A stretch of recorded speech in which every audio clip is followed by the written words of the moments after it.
Hello viewers, welcome to Zabian classes.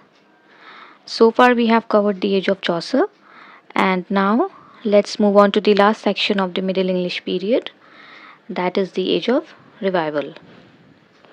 Okay, so after the death of Geoffrey Chaucer, no such literary work were produced. 15th century was mostly barren in terms of literary output and there were several reasons behind this uh, unproductiveness. Like Britain was going through wars and there was social unrest, chaos, peasants' revolt, Black Death, Hundred Years' War, all these things were happening. So it was mostly barren. Age of the age of revival is the early Renaissance in England.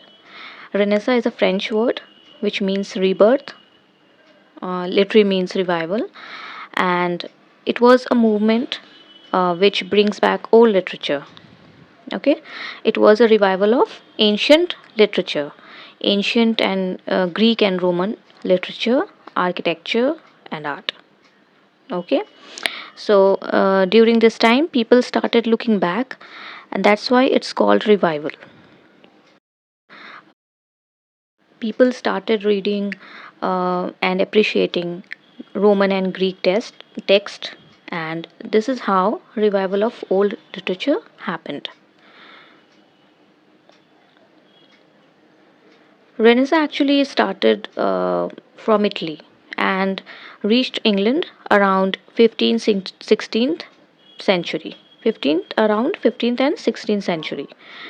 So it symbolized the beginning of a new era and a new era of art, culture, and knowledge. And so I have already mentioned that Britain was going through war and social unrest, etc. So along with these things, along with a Hundred Years' War, which was between England and France, Britain was also going through an internal war, and that is the Civil War. That who will become the king. So this struggle for power was going on between two houses, and these two groups were the House of York and the House of Lancaster. So these were the two political groups, and they were in political conflict, and it lasted for 30 years. There was a badge for the House of York, which was a white rose, and the badge for the House of Lancaster was a red rose.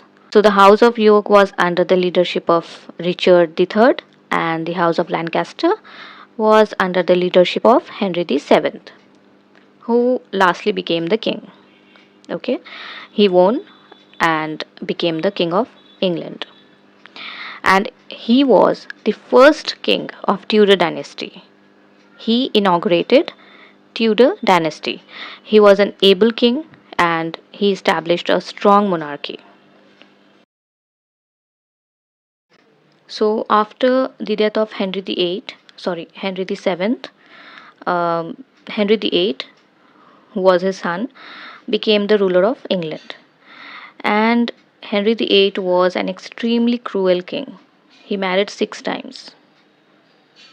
He married six times and got killed his wives for not having a son.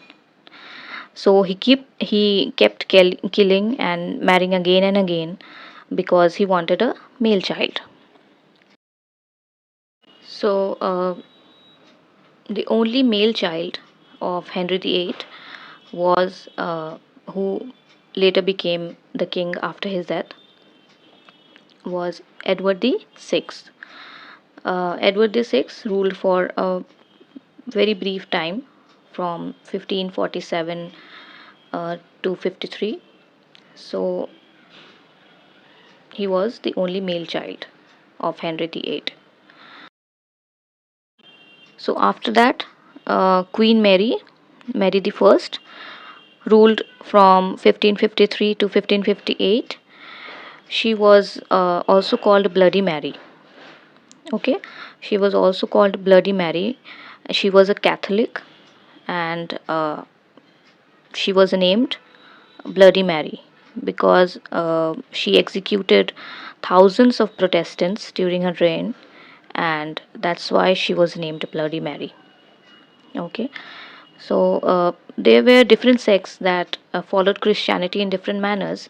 Catholics, Protestants, Anglicans, all these were different sects. Okay, it was during her time no creative activity happened, and all theatres were closed, they were all shuttered down, and it flourished during the reign of Queen Elizabeth I, which is the next era after the Age of Revival. She was also Queen Mary's half sister. Okay.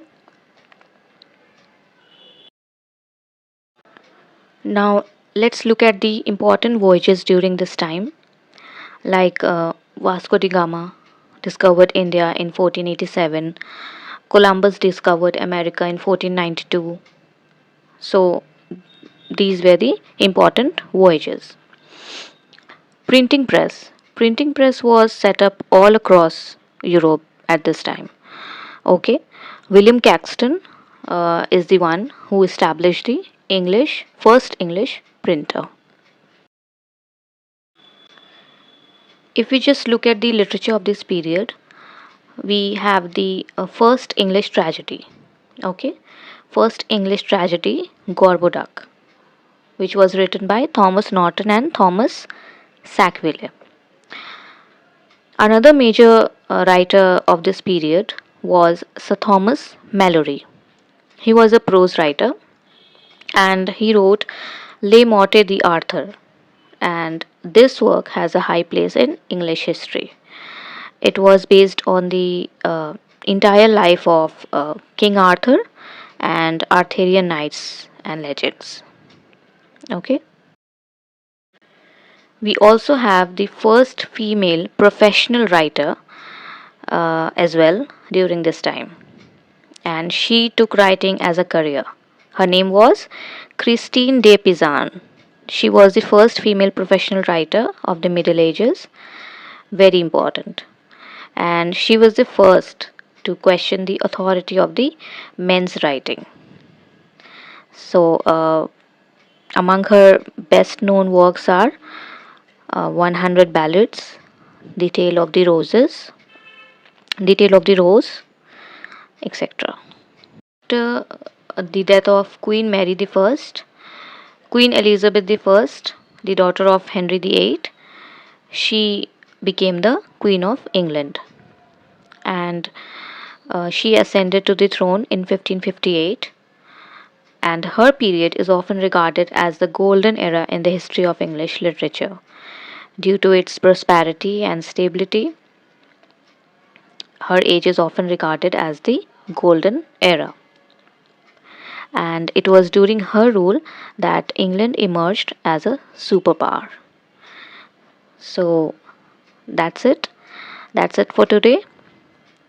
Thanks for watching.